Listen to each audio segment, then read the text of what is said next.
नहीं, हम खालिस्तानी नहीं कहा बीजेपी ने। जो चाइना सिर्फ अपना हक जो 7 किलोमीटर पर जताता था, आज पूरे अरुणाचल प्रदेश को अपना बता रहा है वो। योगी जी ने जो किया, ये कोई एक केंद्रीय गृह मंत्री के लड़के को उन्होंने उस पर इल्जाम था तो अरेस्ट करवाया।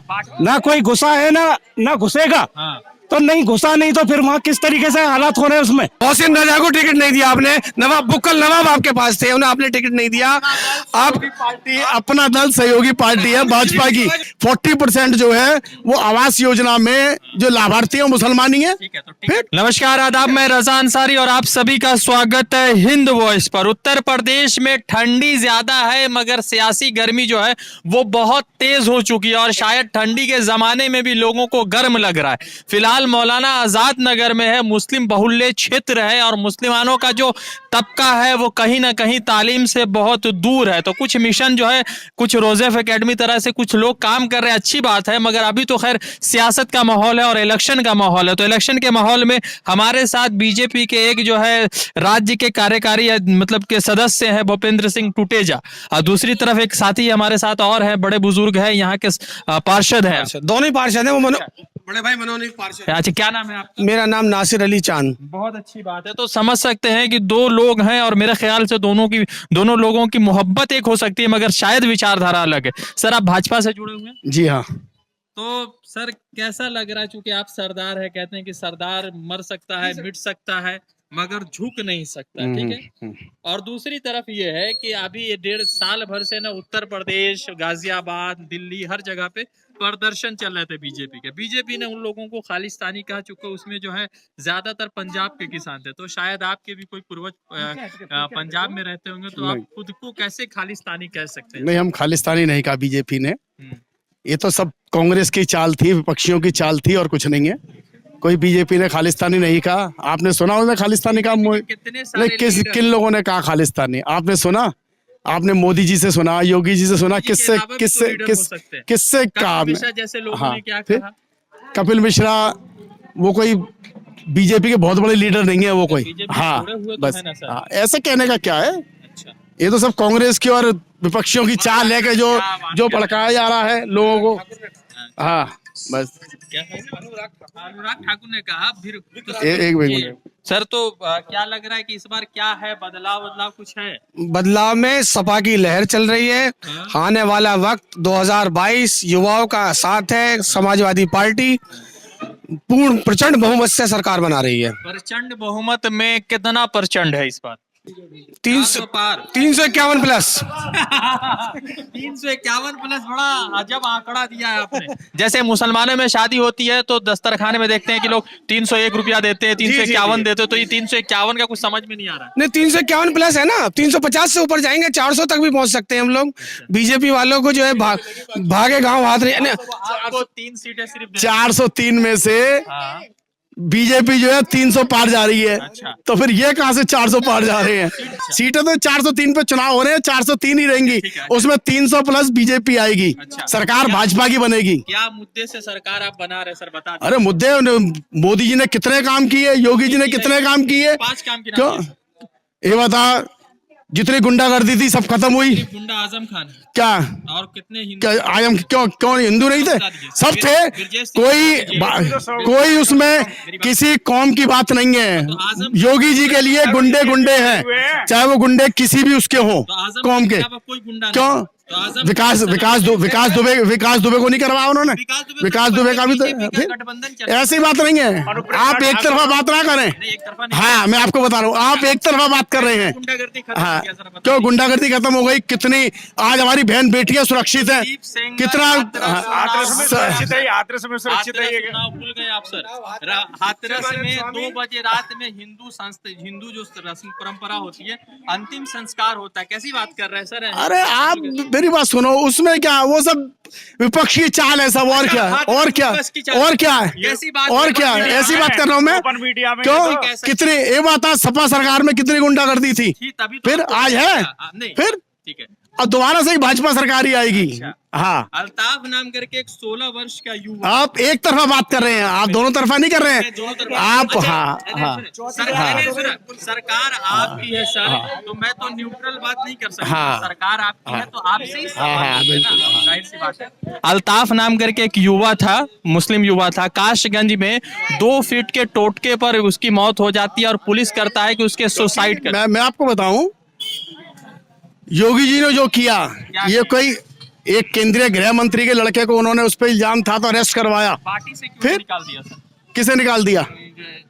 ये ऊपर का संगठन देखेगा। योगी जी ने जो काम था उन्होंने किया वो। फिर? गृह राज्य मंत्री स्वामी चिन्मयानंद के लिए क्या किया? जरा हमारे मेरे बड़े भाई खड़े हुए हैं, मेरे साथी पार्षद हैं, चिन्मयानंद स्वामी गृह राज्य मंत्री, केंद्रीय गृह राज्य मंत्री, उनके लिए क्या किया? कुलदीप सेंगर आपके यहाँ, कुलदीप सेंगर को आपने लास्ट तक नहीं हटाया, जब तक उन्हें जो केंद्रीय गृह राज्य मंत्री जिसका बेटा पकड़ा गया, टैनी मिश्रा जिनका बेटा है, कुलदीप सेंगर को पार्टी से निलंबित कर दिया गया, चिन्मया आनंद को टिकट नहीं दी गई, उन्हें हटा दिया गया, फिर और क्या करेगी? अच्छा सर कुकरेजा जी कि ये बताए कि क्या योगी आदित्यनाथ सिर्फ हिंदुओं के मुख्यमंत्री है या नहीं, मुसलमान? सबके हैं, सबके लिए कर रहे हैं। भाजपा में कोई कौम नहीं देखी जाती, जो योजनाएं आती हैं आप मुसलमानों को, मैं कह रहा हूं, कितना एक बात है, जो मुस्लिम उनकी योजना है मोदी जी की, उसका लाभ कितना मिला अल्पसंख्यकों को? आप जो आवास योजना है उसका लाभ नहीं मिला। आप मौलाना आजम नगर में खड़े हुए हैं, 40% जो है वो आवास योजना में जो लाभार्थी है वो मुसलमान ही है। फिर ये तो सर्वे होता है, ये ऐसा नहीं है, ये सर्वे के हिसाब से स्वार से टिकट मिला है हैदर अली को, स्वार से हैदर अली को टिकट मिला है। आपने नहीं दिया? हाँ, अपना दल ने स्वार दिया से, है। हाँ, स्वार से वो दिया है। ये जो बड़े भाई मेरे, बड़े भाई जो कह रहे हैं मेरे कि हमने टिकट दिया है, वो अनुप्रिया पटेल ने अपना दल से टिकट दिया है। अपना दल, मोहसिन रजा को टिकट नहीं दिया आपने। बुक्कल नवाब आपके पास थे, उन्हें आपने टिकट नहीं दिया।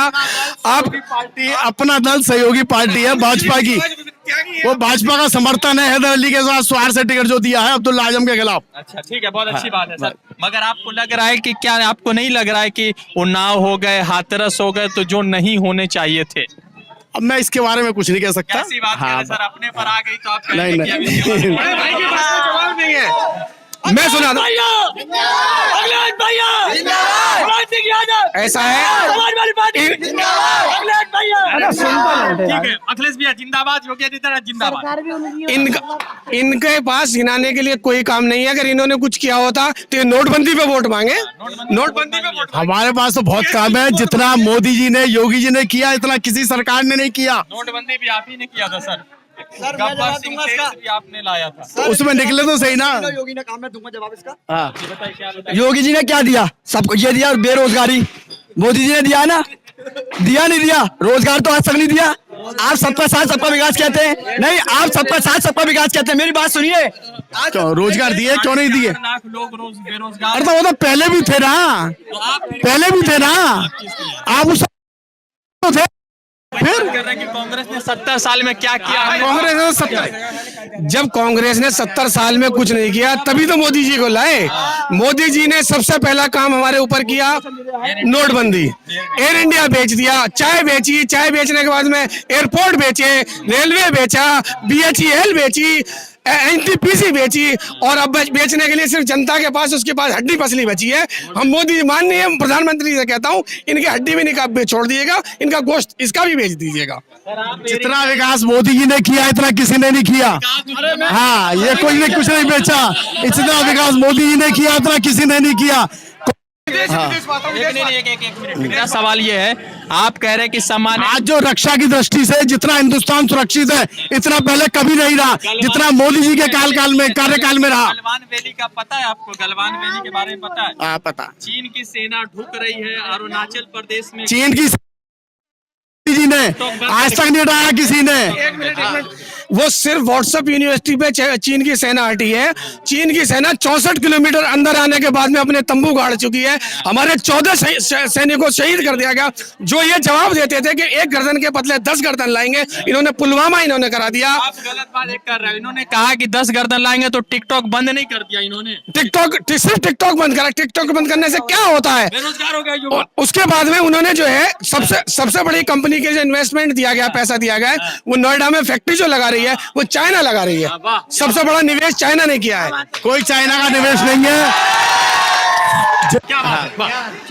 आज जो चाइना सिर्फ अपना हक जो 7 किलोमीटर पर जताता था, आज पूरे अरुणाचल प्रदेश को अपना बता रहा है। वो पूरा अरुणाचल प्रदेश वो कह रहा है कि हमारा है। लेकिन अरुणाचल प्रदेश हिंदुस्तान के कब्जे में है, ये हिंदुस्तान की स्टेट है। बड़े भाई किलोमीटर कब्जा किया सर, मानेंगे कि नहीं? कोई कब्जा नहीं सर। मैं सर आप व्हाट्सएप यूनिवर्सिटी के प्रोफेसर तो नहीं है सर? उसी के स्टूडेंट है। नहीं, मैं नहीं। बड़े भाई मैं ये कह रहा हूँ, डिफेंस मिनिस्टर या हमारे फॉरेन मिनिस्टर, अब मैं कहता हूँ बड़े भाई से कहता हूँ, आपके वहां तक पहुंच है, मेरी बात पहुंच है अपनी पार्टी में, कल एक स्टेटमेंट दे देंगे 64 किलोमीटर अंदर नहीं है चीन की सेना, तो मैं बड़े भाई के साथ में इस्तीफा भी लिख दूंगा। पीछे फौजी खड़े हुए हैं जो। क्या बात है? क्या नाम है सर आपका? मेरा नाम अफाक अली चौहान। चौहान साहब, क्या है सर? ये रोजगार मोदी जी पे। मेरी बात सुनिए, जी बताएं। पहली बात मैं स्टार्ट करता हूँ। जी ये जो राष्ट्रवाद की बातें करते है ना, इन्होंने क्या किया था अंग्रेजों के जमाने में? राष्ट्रवाद की बात करते। 32 साल सेना में सर्विस करके आ रहा हूँ। ये मोदी जी बोलते हैं कि ना कोई घुसा है ना कोई घुसा है ना घुसेगा। तो नहीं घुसा, नहीं तो फिर वहाँ किस तरीके से हालात हो रहे हैं उसमें। मैं लद्दाख में नौकरी करके आ रहा हूँ वहाँ, 1 साल हुआ मुझे रिटायर हुआ, 32 साल सेना में देके आ रहा हूँ। ये राष्ट्रवाद हमसे बड़ा राष्ट्रवाद कौन कर सकता है? एक मुसलमान हूं मैं, है ना। फर्जी राष्ट्रवाद जो इन लोगों का जो ये चल रहा है, ये कैसे बोल रहे हैं कि चाइना का कोई घुसा नहीं है? कैसे नहीं घुसा? अखिलेश जी ने क्या बोला था कि अखिलेश जी ने वो बोला जो जनरल CDS विपिन रावत ने बोला था कि सबसे बड़ा दुश्मन जो हमारा चाइना है। और सेकंड है ना, वही माननीय अखिलेश जी ने बोला कि सबसे बड़ा दुश्मन हमारा चाइना है और सेकंड दुश्मन हमारा पाकिस्तान है। नहीं तो सबसे बड़ा दुश्मन तो पाकिस्तान है मोदी जी के लिए। टमाटर कितने में बिक रहा है? तो मोदी जी के लिए ये सिलेंडर कहाँ पहुंच गया? सिलेंडर का रेट कहाँ पहुंच गया? महंगाई कहाँ पहुंच गई? 69,000 जो टीचर्स हैं जो धरना दे के बैठे और जो उनको पीट रहे हैं दिन रात, लाठियां बजवा रहे हैं, ये कहाँ गया इनका 15 लाख का पूरा? तो NTPC वाले बच्चे तो देश विरोधी कर रहे थे, देश विरोध है वो लोग, तो वो है ना क्या राष्ट्रवाद के खिलाफ। जो बच्चे स्टूडेंट कहाँ से इसमें राष्ट्रवाद और हिंदू विरोध आ गया? जामिया MU के बच्चे राष्ट्रवाद के खिलाफ है, तो अलीगढ़ के नहीं हुए? कैसी बात कर रहे हैं आप? गलत बात। इनके खिलाफ जो व्हाट्सएप यूनिवर्सिटी से पढ़ने के अलावा जिस भी यूनिवर्सिटी से पढ़ेगा, मोदी जी का सिर्फ एकमात्र लक्ष्य है, न पढ़ेंगे न पढ़ने देंगे। सबका साथ सबका विनाश। सर एक बात मेरा सर एक बात सुनिए। मोदी जी का लक्ष्य है सबका साथ, सबका विकास और सबका विश्वास। और ये इतना किसी के चित नहीं है। सर एक शेर सुनाना चाहूंगा आपको। मैं अभी बहुत सोशल मीडिया पर देख रहा था, तो मेरे बहुत सारे सहयोगियों ने मुझसे कहा करने, तो एक शेर सुना रहा हूँ कि जितना मजनू नहीं पिटा लैला के प्यार में, जितना मजनू नहीं पिटा लैला के प्यार में, उतना विद्यार्थी पिट गए भाजपा की सरकार में। कोई विद्यार्थी नहीं पिटा भाजपा की सरकार में। भारतीयों के लिए किया और किसी ने नहीं किया, नहीं किया और किसी ने नहीं किया। अमित शाह के बच्चे, अमित शाह के बेटे जो है CBI BCCI के सेक्रेटरी, और हमारे बच्चे गुंडागर्दी कर रहे हैं। सर कैसी बात कर रहे हैं आप? कोई भाजपा ने नहीं है। अमित शाह के बच्चे हैं, क्यों नहीं? उनमें काबिलियत है, काबिलियत की वजह से है, काबिलियत की वजह से है, और क्या? अच्छा आप अमित शाह के बेटे ने कितना सेंचुरी मारा होगा कि उसको आज मौका मिल गया? ऐसा है, इनके यहाँ पर ये है कि जितना SC ST OBC का आदमी है वो जाइए मंदिर मस्जिद करिएगा और उनसे जो है झगड़ा करिएगा। अमित शाह, अंबानी, अडानी जो हमारे माननीय प्रधानमंत्री जी के मित्र हैं, उनके बच्चे विकास करेंगे। माननीय गृह मंत्री जी के बेटे जो BCI के सचिव हैं, सचिव बनाए गए, उनकी क्या क्रेडिबिलिटी बनने के लिए, सबसे पहली चीज। दूसरी चीज, वो 650 गुना उनकी संपत्ति बढ़ गई है सिर्फ 5 साल में। कौन सा व्यापार उन्होंने किया इस बीच में? बताया। राजीव शुक्ला मारी, वो कांग्रेस के थे। आप मुझे बताएं, आप सेंचुरी की क्या बात कर रहे हैं? आप मुझे बताएं, राजीव शुक्ला जो थे कांग्रेस के थे, उन्होंने कितनी सेंचुरियां मारी? ये तो काबिलियत शाह जी के लड़के में जो उन्हें BCI का सचिव बनाया गया। क्या बात है सर। लग रहा है आपके साथ क्रिकेट खेले हुए अमित शाह के। और क्या, आपको 300 सीटें दी, 323 सीटें हमने लोकसभा में दी, आप क्या हमारी बराबरी करेंगे? हम तो चोर थे, आप क्यों चोरी कर रहे हैं? लास्ट सवाल है मेरा, एक लास्ट है, मैं भाई से सिर्फ ये कहना हूँ, आप जो हिंदू मुस्लिम पाकिस्तान बांग्लादेश जिन्ना अब हाँ बांग्लादेश आपने बड़ा अच्छा याद दिलाया। हम आज के टाइम में इकोनॉमी में बांग्लादेश से भी पीछे हैं। हमारा 101वां नंबर है इकोनॉमिक में। हम लोग भी तो नंबर 1 है पीछे से। हाँ पीछे से है वो कोई बात नहीं, ऊपर से नीचे से वो मोदी जी की बड़ी मेहनत है। ये 18 घंटा काम करने का नतीजा है। भाई 24 घंटा ना कर, 24 घंटा लगा हम हाथ जोड़ते हैं, हमारे बस की नहीं रहा। आप कपड़े सो ले थोड़ा देर, इतना जागेंगे तो कैसे काम चले? ये अपने काम पर वोट मांगे ना। कांग्रेस ने देश की ये हालत कर दी थी कि मोदी जी को 18 घंटे तक काम करना पड़ रहा है। हाँ, जो 70 कांग्रेस ने कमाया तभी आप 7 साल कांग्रेस ने कमाया, कांग्रेस के नेताओं ने कमाया, मोदी जी ने देश को आगे बढ़ाया। जो कांग्रेस ने लगाया। लगातार उत्तर प्रदेश के चुनावी कवरेज पर है। योगी आदित्यनाथ के तरफ से दिल्ली में बड़े बड़े पोस्टर्स लगे हुए हैं कि 4.5 लाख लोगों को रोजगार दिया गया।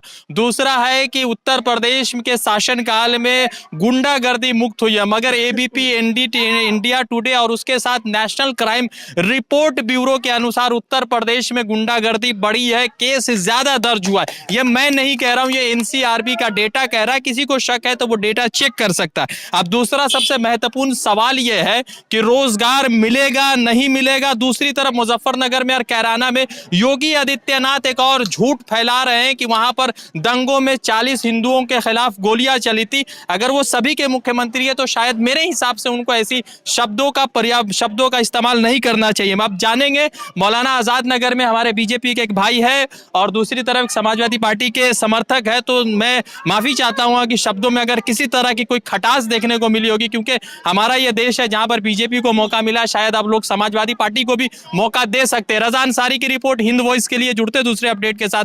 धन्यवाद।